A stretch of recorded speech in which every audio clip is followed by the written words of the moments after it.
Hi hello friends, அஸ்ஸலாமு அலைக்கும். Welcome back to my channel. எல்லோரும் எப்படி இருக்கீங்க? அல்ஹம்துலில்லாஹ், நாங்களும் சூப்பராக இருக்கோம். இன்றைக்கி இந்த வீடியோவில் நம்ம என்ன பார்க்க போகிறோம் அப்படின்னு பார்த்தீங்கன்னா, இன்றைக்கி 6th டே நோன்பு இல்லையா? ஸோ இன்றைக்கான ப்ரிப்ரேஷன், இஃப்தாருக்கான ப்ரிப்ரேஷனும் 7th டேக்கான சகுருக்கான ப்ரிப்ரேஷனும் தான் இந்த வீடியோவில் பார்க்க போகிறோம். நான் வந்து இன்றைக்கி சகுருக்கு வந்து மீன் குழம்பு தான் செய்ய போகிறேன். அந்த மீன் குழம்பு ரெசிபி இதோட நான் வந்து ஆட் பண்ணியிருக்கேன்.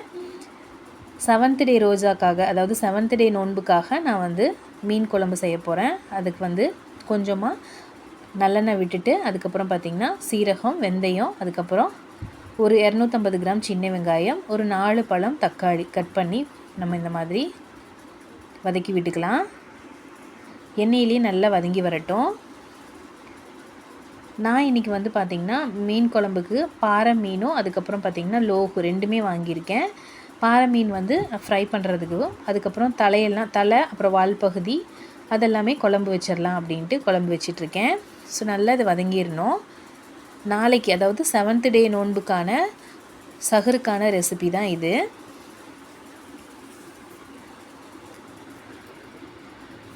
மீன் குழம்பு, மீன் ஃப்ரை வந்து மசாலாலாம் தடவி வச்சுட்டேன். இப்போ மீன் குழம்புக்கு சக்தி மசாலா சாம்பார் தூள் இருக்கு இல்லையா, அது வந்து ஒரு 3 டீஸ்பூன் ஆட் பண்ணிக்கிறேன்.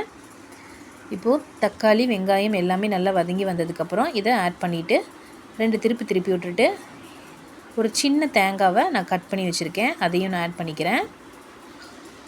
தேங்காய் ஆட் பண்ண பிறகு நல்லா வந்து கலந்து விட்டுட்டு அடுப்பை ஆஃப் பண்ணிடலாம்.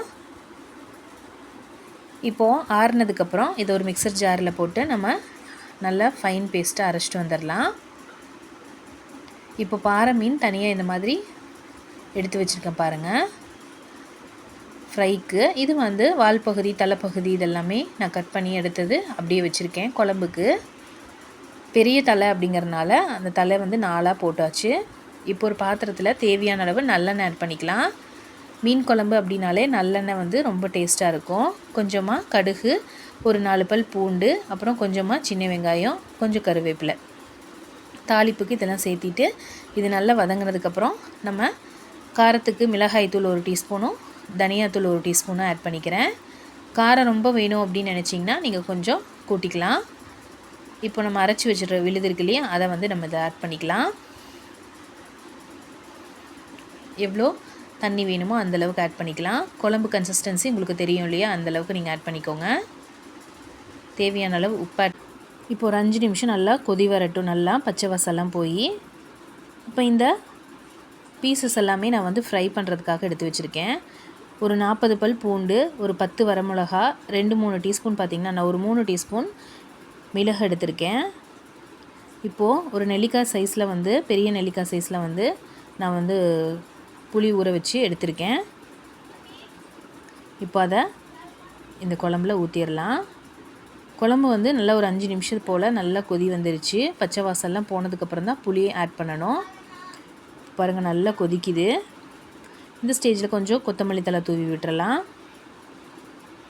இப்போ பாருங்கள் நல்லா பச்சை வாசல்லாம் போயிடுச்சு, புளிக்குழம்பு ரெடி ஆயிடுச்சு. இந்த ஸ்டேஜில் ஃபைனலாக நம்ம மீனெல்லாம் ஆட் பண்ணிக்கலாம். நான் தலையும் வால் பகுதியும் நான் ஆட் பண்ணிக்கிறேன்.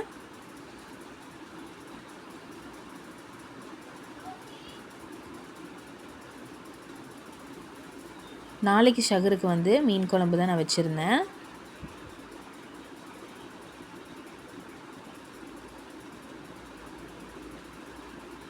இந்த மாதிரி ட்ரை பண்ணி பாருங்கள். மீன் குழம்பு ரொம்ப சூப்பராக இருக்கும்.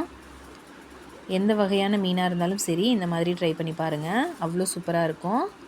அதே மாதிரி ஃபிஷ் ஃப்ரைக்கு ஆன மசாலாவும் நான் இதில் ஆட் பண்ணியிருக்கேன். நம்ம கடைகளில் வாங்கக்கூடிய மசாலாவை யூஸ் பண்ணாமல் வீட்லேயே நான் ப்ரிப்பேர் பண்ண மாதிரி நீங்கள் ரெடி பண்ணி ஒரு டைம் வந்து நீங்கள் ஃப்ரை பண்ணி பாருங்கள், ரொம்பவுமே பிடிக்கும்.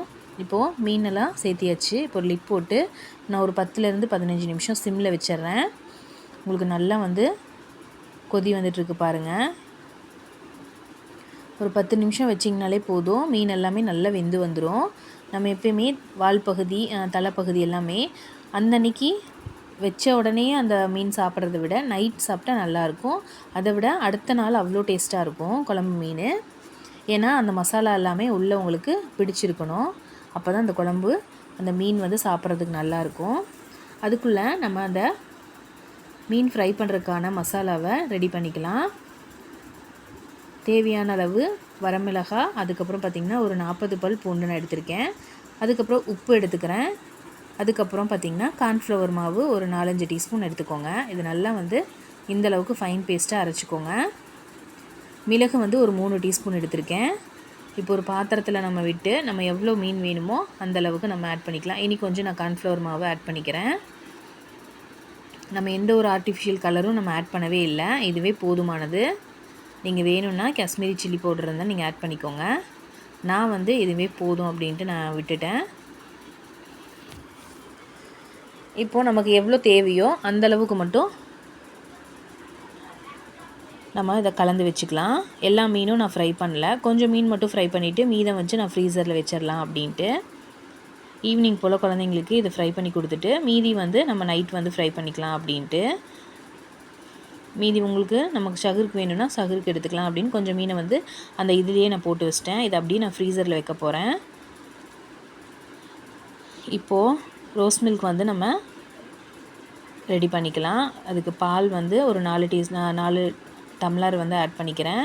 நல்லா கெட்டியான பாலாக எடுத்துக்கோங்க. பாதாம் பிசின், அதுக்கப்புறம் சப்ஜா சீடு இதையும் நம்ம ஆட் பண்ணிக்கலாம். இதுலேயே நீங்கள் வந்து வாட்டர்மெலான் குட்டி குட்டியாக கட் பண்ணி போட்டாலுமே சூப்பராக இருக்கும்.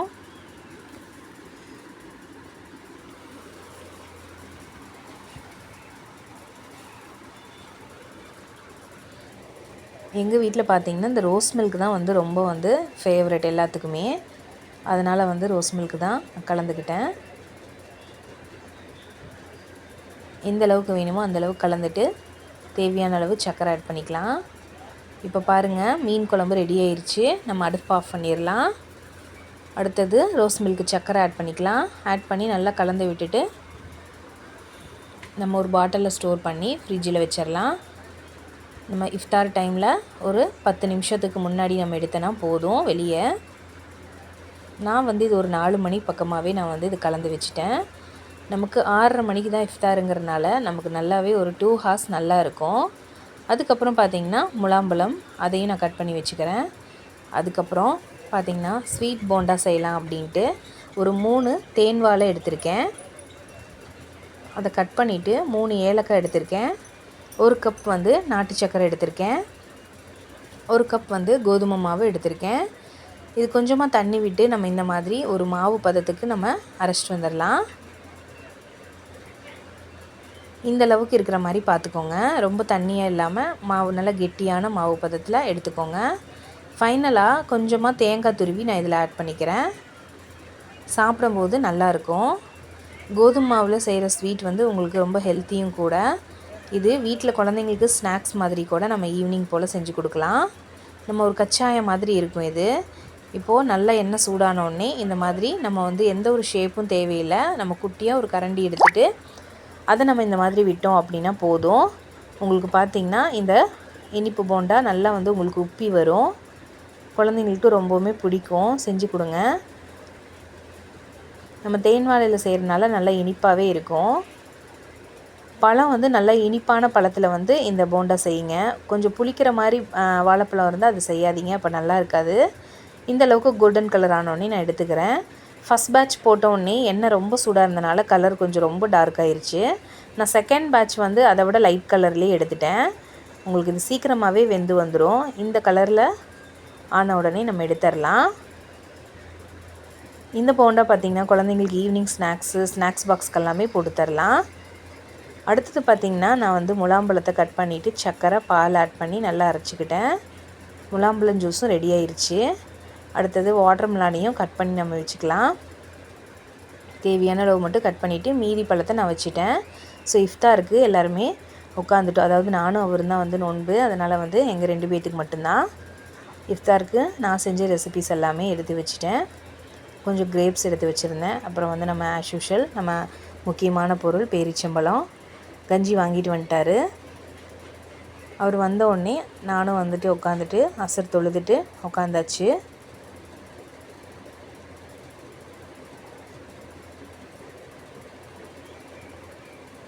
கொஞ்சம் நேரம் துவா கேட்டுட்டு அப்புறம் நியத்து சொல்லி நம்ம வந்து நோன்பு விட்டாச்சு. அல்ஹம்துலில்லாஹ் இன்றைக்கி சூப்பரான இஃப்தார் விருந்து முடிஞ்சுது. இன்றைக்கான இஃப்தார் விருந்து எங்களுக்கு இப்படி தான் போச்சு. இந்த வீடியோ கண்டிப்பாக உங்களுக்கு பிடிச்சிருக்குன்னு நினைக்கிறேன். பிடிச்சிருந்தா மறக்காமல் சேனலை சப்ஸ்கிரைப் பண்ணி வச்சுக்கோங்க. அப்போ தான் நான் போடக்கூடிய வீடியோஸ் உங்களுக்கு ஒன்று விடாமல் நோட்டிஃபிகேஷன் வரும். இதில் நான் செஞ்சுருக்கக்கூடிய மீன் குழம்பு ரெசிபி டீட்டெயிலான வீடியோ உங்களுக்கு வேணும் அப்படின்னு நினச்சிங்கன்னா உங்களுக்கு நான் தனியாகவே நான் மீன் குழம்பு வீடியோ ரெசிபிஸ் அப்லோட் பண்ணுறேன். மறக்காமல் பாருங்கள். சேனலை சப்ஸ்கிரைப் பண்ணி வச்சுட்டு பாருங்கள். நிறைய பேர் சப்ஸ்கிரைப் பண்ணாமல் பார்க்குறதுனால வீடியோஸ் உங்களுக்கு நோட்டிஃபிகேஷன் காமிக்காது. மறக்காமல் சேனலை சப்ஸ்கிரைப் பண்ணி வச்சுக்கோங்க. இந்த வீடியோ பிடிச்சிருந்ததுன்னா மறக்காமல் லைக் பண்ணிக்கோங்க. தேங்க்ஸ் ஃபார் வாட்சிங்.